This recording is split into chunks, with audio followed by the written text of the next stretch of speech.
Readings of Almighty God's words on the pursuit of the truth. How to pursue the truth. 26. I sometimes ask people how many years they've believed in God when I come into contact with them. Someone says they've only believed for 3 years and feels embarrassed. In their heart, they think that they've believed in God for a short time and have small stature. So when they compare themselves to those who have believed for 10, 20, or 30 years, they always feel inferior, a cut below them. They ponder, are you asking this to remind me that I've believed in God for a short time, am small in stature, and God's house made an exception in promoting me, and to make me feel deeply grateful to God's house? Why does such a question make them so awkward? It's because they overcomplicate my question, thinking there's a plot in my words and that I'm trying to scheme against them. They read several layers of meaning into such a simple question. After saying they've believed for 3 years, they feel that they are in a difficult situation. Aren't they dissatisfied with my question in their heart? Actually, I pose this question without any particular intention, and I wouldn't expect it to put you in a difficult situation. So why do you feel like you're in a difficult situation? It's because your mind is too complicated. Is there anything wrong with my question? I'm just asking it casually. If I ask you how many romantic partners you've had, that might be inappropriate, as it would be prying into your private affairs. But what I'm asking about is something related to your faith in God. I'm asking you how many years you've believed in God. Is that not proper? Then why do you dare not answer? This really isn't my problem. It's yours. Your mind is too complicated. What is the deal with this complicated mind of yours? Isn't it that your disposition is wicked and deceitful? Why do I ask you how many years you've believed in God? I ask this to find out about your stature, which truths you understand, whether you've established a foundation, what difficulties you have, whether you can do a duty, and if you've experienced any trials. Based on these things, I determine what to fellowship with you about, what prompts to offer, and that's all. Such a simple thought of mine is misinterpreted by you as me having ulterior motives, making you feel averse toward me. Tell me, isn't this just me getting trouble in return for my good intentions? When I ask you how many years you've believed in God, is there any part of me that is looking to belittle you? Is there any malice? Is there any intention to make you feel awkward and look bad? Whether you've believed in God for a few months or 1 or 2 years, my intention is just to help you, seeing that you are quite earnest in your pursuit, quite enthusiastic, seeing you suffer so much, pay such a price, and forsake so much. I want to chat with you so that you can gain something you wouldn't normally get. Asking how many years you've believed comes, on the one hand, out of concern for you, and on the other hand, out of cherishing you. Is there any malice in this? It is such a proper question, yet what has that person twisted it into? You want everyone to know I haven't believed in God for long. that my stature is small and I don't understand any truth, that I'm worse than others, that I'm inferior, and you want to embarrass me. If you think that way, can we still interact? Therefore, for us to achieve interaction and live in harmony, the first thing is that you must trust me and not doubt or speculate about me. If there is no interaction between us, where does the problem lie? It lies with people. That is, people have all sorts of difficulties. And what do these various difficulties arise from? They arise from people's various erroneous thoughts and views. So, what erroneous thoughts and views does the person just mentioned have? They think that having believed in God for 3 years makes them a new believer in the church, that having believed for only a short time is something shameful and makes them inferior, and that they understand too little of the truth and still cannot share experiential testimonies. Thus, they see themselves as a second-class citizen, looked down on by others, and find it embarrassing and humiliating to talk about. On the other hand, others have believed in God for 10 or 20 years, while they have only believed for 3. And so they worry that others will say to them, "What were you doing all those years? Why didn't you accept it earlier? Do you have some shameful past?"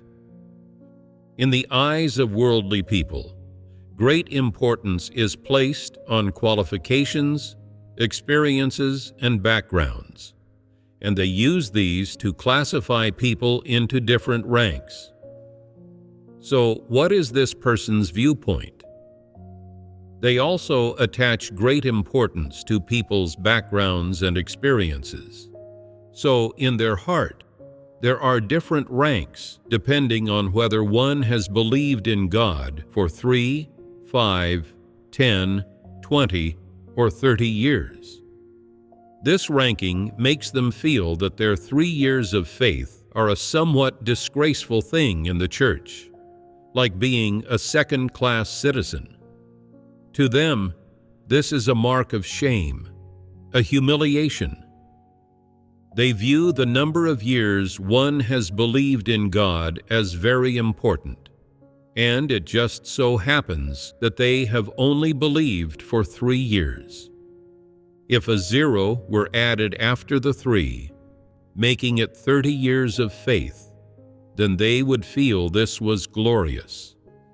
They would say, "I was among the first batch to accept God's work. I followed God when He just began to appear and work. All these years, I've been preaching the gospel and testifying to God everywhere, fighting alongside God to build His kingdom. I'm a veteran in God's house, a founding figure." They would feel this was particularly glorious.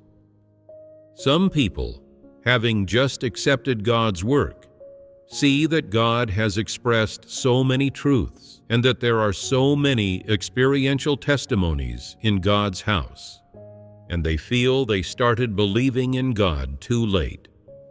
If they say they've believed for somewhere between 1 and 3 years, they find it hard to speak up, and they ponder in their hearts, "Why didn't I believe all those years?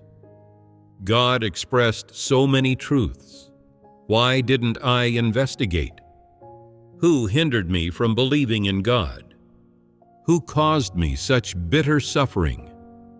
It's those religious pastors. Those people are truly devils and Satans who devour people's souls.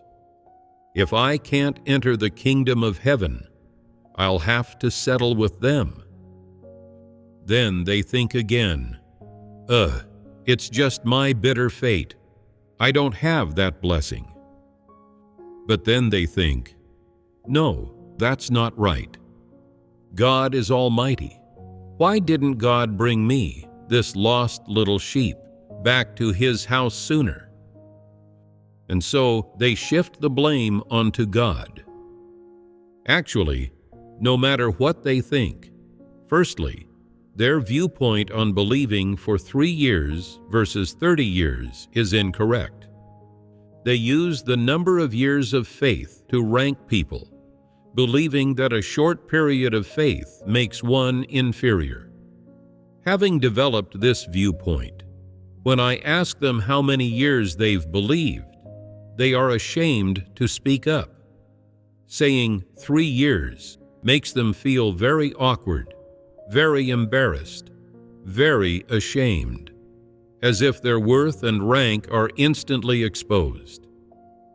They view this as very important.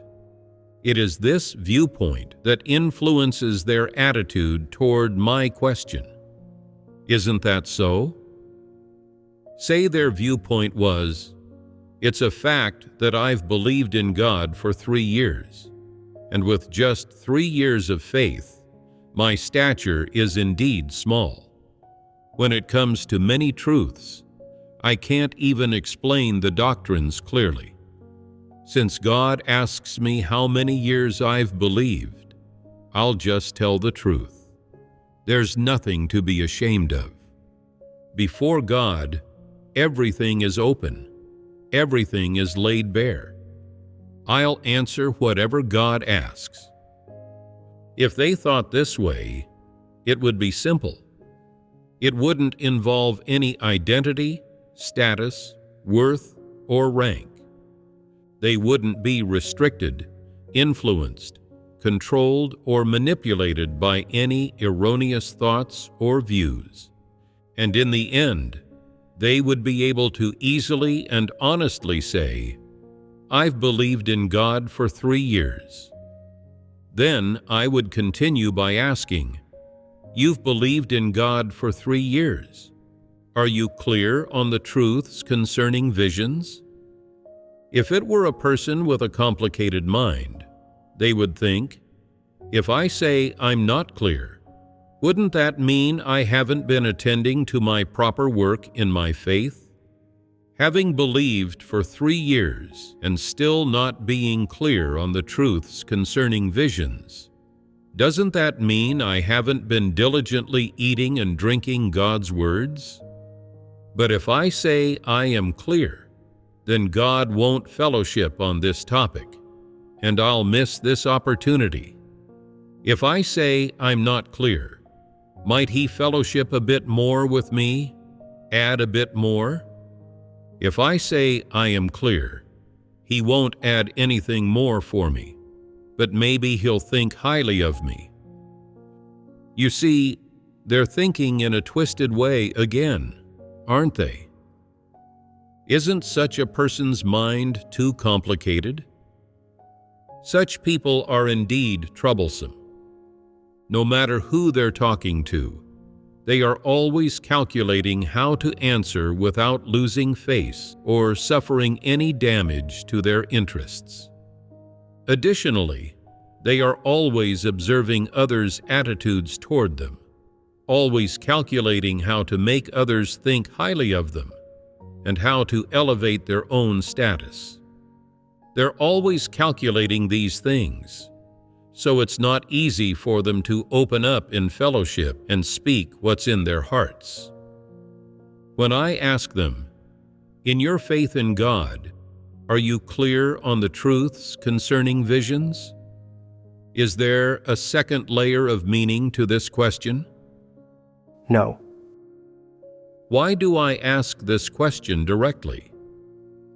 Usually, those who have believed for somewhere between 1 and 3 years still need fellowship on the truths concerning visions. This is commonplace. If they are clear on the truths concerning visions, then there's no need to fellowship on them, and we can talk about other topics.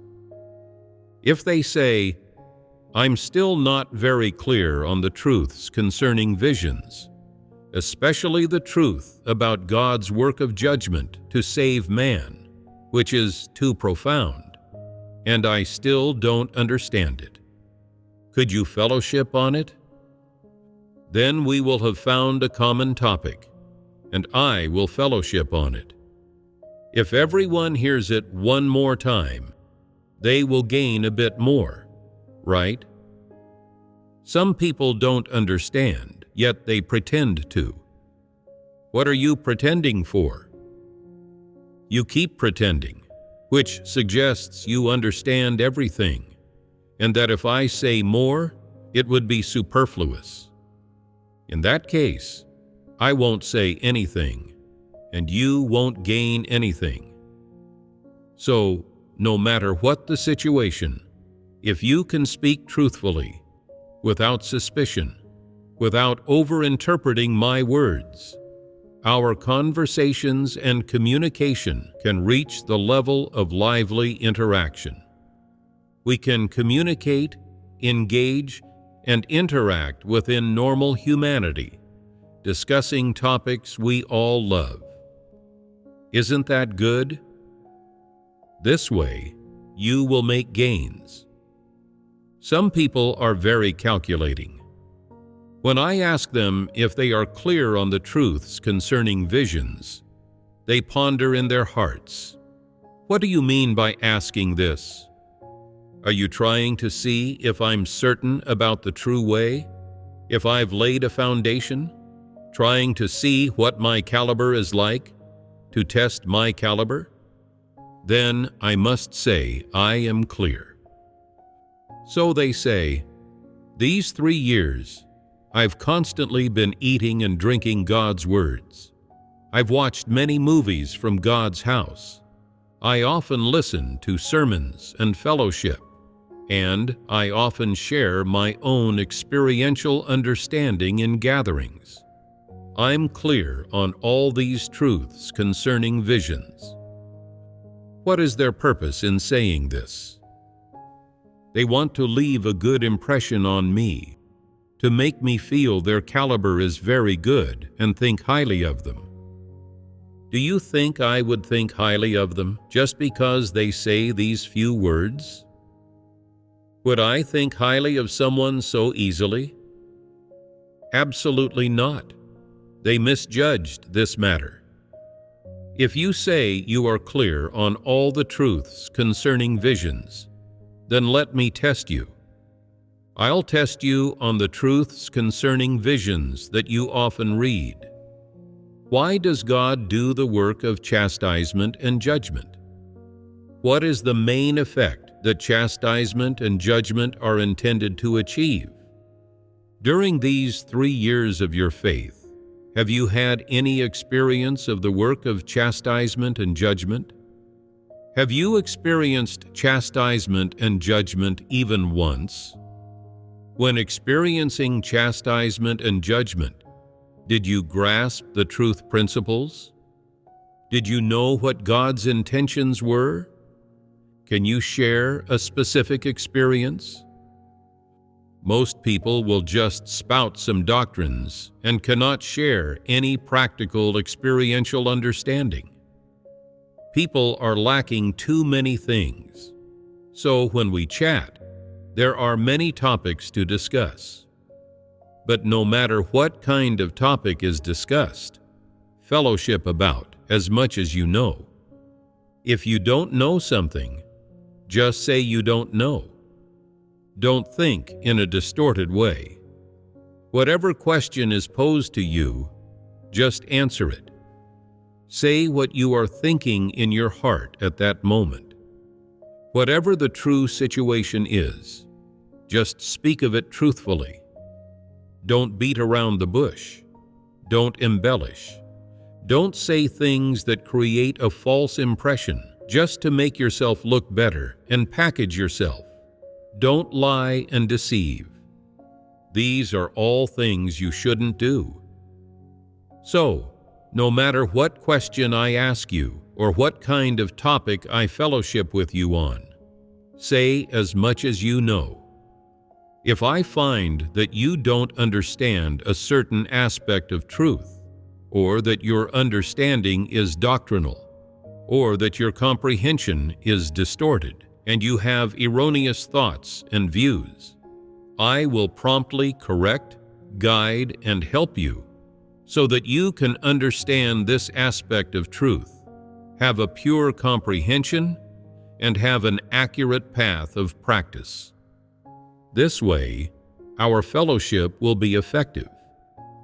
So the principle of fellowshipping on a topic is built on the foundation of speaking truthfully, on the foundation of joint fellowship and discussions or exchanges on the truth and positive things, so that people can become clearer on the positive topic being fellowshipped, understand it more accurately, and have a clearer path of practice. It should not be built on the foundation of suspicion, scheming, and deception. Do you think it's good to fellowship on topics like the normality and practicality of God incarnate? It's good. And how is it good? We believe it can resolve our notions and imaginings about God incarnate. Some people say, "You have laid bare your true self to us, and now we know what kind of person you are. You're being too naive by speaking the plain truth. You do have these manifestations of being normal and practical, but how can you speak the plain truth? You have to make people feel that you are mysterious, unfathomable, lofty, and impenetrable. Even if you don't scheme against people, you have to say that you can. You have to claim to possess the art of manipulating people and the art of using them, to know the 36 stratagems, and to be able to exploit all kinds of people to render service for you. Only by speaking this way will people idolize you. You cannot speak the plain truth. Through you speaking such plain truth, how is it that I feel you are not at all mysterious or unfathomable? That you are not like God? Look at those great figures in the world, those who engage in military affairs or politics, and the monarchs of ages past.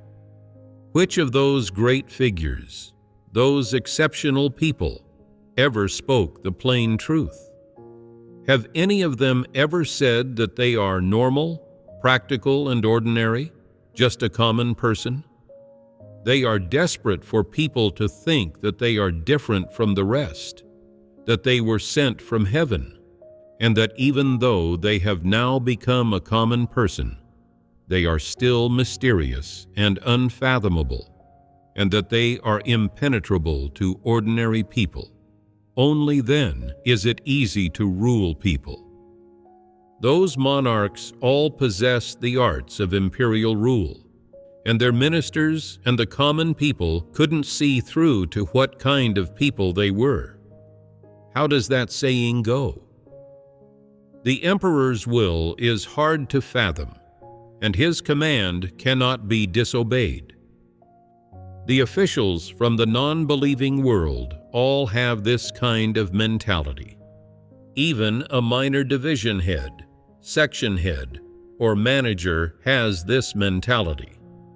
They do not want people to see through to their true measure, what defects their humanity has, what mistakes they have made, or what flaws there are in their actions. Once their failings are discovered, they do their utmost to disguise and conceal them, and if their bad deeds are exposed and brought to light, they then find a scapegoat. Their purpose in doing so is to cover up the truth of the matter, so that people will continue to look up to and idolize them. No matter what a person like this does, they do it with premeditation and planning to achieve their own aims. so that everyone feels that they are not an ordinary person, that they can control the situation, that they are the one pulling the strings. They would absolutely never let people know that they are a normal, practical, and ordinary person. In fact, they are just an ordinary corrupt human, with many more crafty schemes than the average person, and they are good at engaging in conspiracies and plots. How could they ever let people know how sinister and malicious their humanity is? Wouldn't that tarnish their image? Corrupt humans all have this kind of mentality, and they are all as hypocritical as the Pharisees, with sinister and malicious hearts. Although they acknowledge in their hearts that God can become flesh, how can they believe that God incarnate would be an ordinary, normal person? They believe in their hearts that if God truly became flesh, at the very least, people should be able to, in his flesh, see his divine aura and various signs of God's identity and essence. They also firmly believe, in viewing all people, God incarnate must have the perspective and demeanor of looking down on the teeming masses. But I cannot see these things in you. You also always say that you conduct yourself in a rule-abiding manner and do things according to your proper station. Doesn't this completely expose that what you really are is an ordinary person? Wouldn't the lofty, mysterious, and unfathomable image of God incarnate in people's hearts be utterly destroyed? Do you think this destruction is good? Yes, it is. It destroys our notions and imaginings. I say these words precisely to destroy your dreams and your notions and imaginings, so that you no longer live in a dream, but in reality. This is in complete alignment with the truth principles that I require you to observe, that you conduct yourselves in a rule-abiding manner, that you do things according to your proper station, and be an ordinary person standing in the place of a created being, because I myself do things this way. When I'm engaging with you and in my personal life, I never speak in a boastful or empty way, nor do I ever show off or flaunt myself. This is something you can all see and feel. Also, I never scheme against anyone. When I do things, I am not slippery and never slack off, and I conduct myself in a rule-abiding manner. This minimum standard of conscience must be upheld. Some people use schemes when they speak and act, saying pleasant-sounding things to others, and then trying by all means to get them to fall into their traps, to serve them and render service to them. I do not do such things. If I want someone to help me with something, I will ask them directly. Some people say, "You have this identity and status, so isn't getting someone to do something just a matter of you saying the word?" Even if it is just a matter of saying the word, I must still handle it in a rule-abiding manner, and I cannot compel people, much less force them to do things they don't want to do. If you are willing, then do it. If you are not willing, you can refuse. However, if I ask you to do something, I will always speak the plain truth. I will absolutely not beat around the bush or talk in circles to trick you or lure you into taking the bait, and then have you willingly serve me and render service to me. Then, after scheming against you, even have you say that you did it willingly and feel like I owe you nothing. I would absolutely never do this.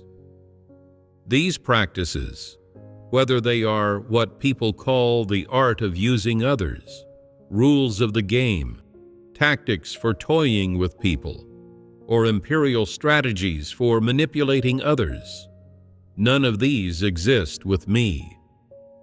I do not toy with people.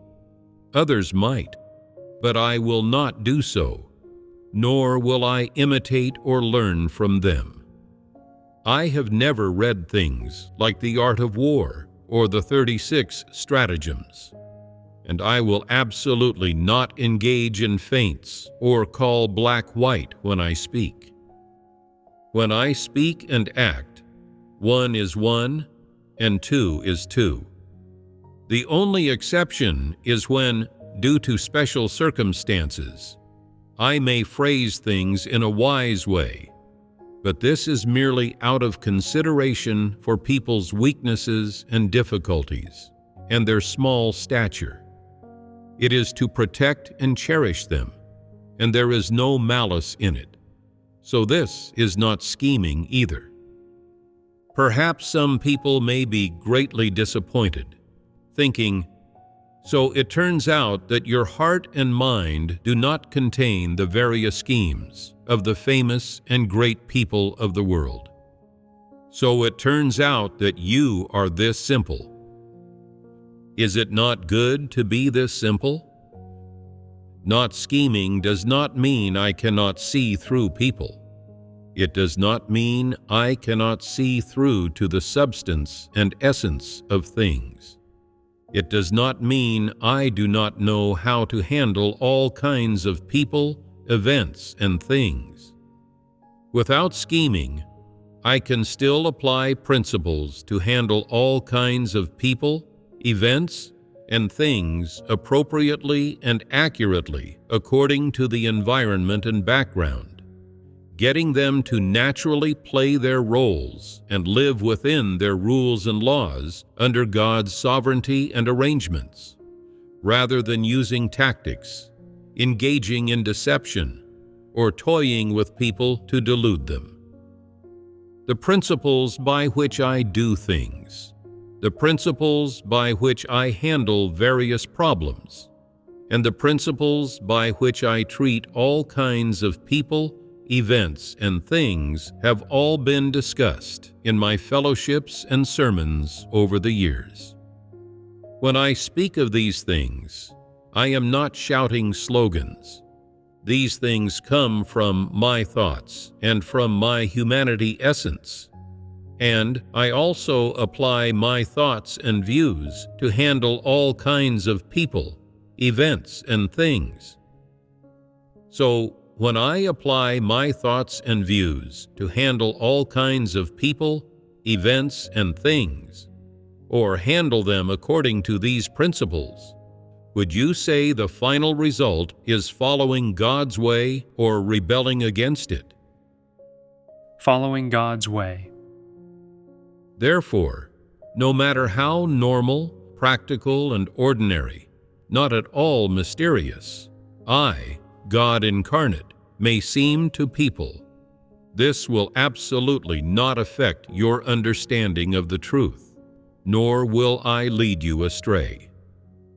On the contrary, it is precisely because I myself have principles in how I conduct myself and act, that if you can pursue the truth, can conduct yourselves and act in an obedient and rule-abiding manner according to the principles I speak of, and practice according to the direction and goals I point out, then sooner or later you will attain salvation, achieve submission to God, and become a person who fears God and shuns evil. This is a certainty. Being able to attain salvation, is this not the goal that those who sincerely believe in God pursue? What else then do you seek? As for whether I am mysterious and unfathomable, lofty, or different from the rest, or whether I have some special abilities that you cannot imagine or do not possess, That is not important. Furthermore, it is also not important if you think I am normal and practical and not worthy of your idolization or admiration. What is important? It is that the words that I, this insignificant person, this ordinary and normal person, speak are guaranteed to bring you before God and guaranteed to enable you to achieve salvation. There is another thing that is certain. If you practice and experience according to these words that I have spoken, it is guaranteed that one day your thoughts, views, and life dispositions will all be transformed, and you will become a new human being. You can become a member of the new humankind. Of that, I can be certain. Are you sure of this? Yes. Do you now have some new understanding of the manifestations of the normality and practicality of God incarnate? If you see that how I conduct myself and act, and my thoughts and viewpoints are all within the scope of normality and practicality, and if my principles for acting and my thoughts and viewpoints can influence you at any time, and you will accept them willingly, then I will say something for certain. Because you love the truth in this way, are able to seek the truth from the normal and practical manifestations of God incarnate, and can also accept the principles by which God incarnate conducts himself and his thoughts and views in various regards, then your pursuits and the direction of your self-conduct will naturally develop in a positive direction. That is to say, as you continue to believe, you will increasingly possess normal humanity and increasingly live out a human likeness, and you will also draw closer and closer to God's requirements, ultimately gaining salvation. Your making such gains is directly related to the watering and provision of God incarnate, this ordinary, normal person. If you can accept and also love these essences and manifestations of the normality and practicality of God incarnate, as well as the way he conducts himself and his creeds for doing so, then your manifestations and your humanity will become better and better. What does it mean that they will become better and better? To say you will become more and more like a good person might be a bit hollow. This becoming better and better means that your conscience and your rationality will develop in a positive direction.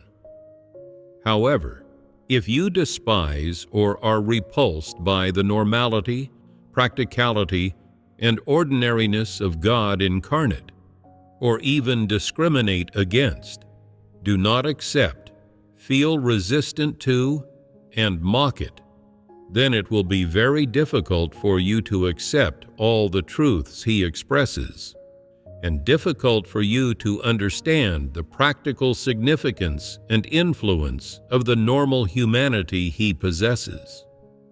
On the contrary, you will even be averse to and hate all the truths expressed by God in his normal humanity. In this way, it will be very difficult for you to live out the likeness of a normal person and become someone God is pleased with, because the things you worship are not positive things, but negative things. The celebrities and stars of society and social trends are what you yearn for and worship. In that case, the path you walk is a wrong one. And as for the direction of your pursuit and development, one thing is certain: you will not develop in a positive direction, but a malignant one. For example, I say that I don't scheme against people, and some people say, if you don't scheme against people, How can you do such great work? When you're engaging and dealing with people, you have to scheme. If you don't know how to scheme, you can't toy with people, and you will not be up to the job. I say that if you can say such things, you are finished. Your thoughts and viewpoints are not only distorted, but even more so, they are wicked. It is impossible for you to embark on the right path because your humanity lacks the element of loving the truth and loving positive things. It is impossible for you to embark on the path of salvation.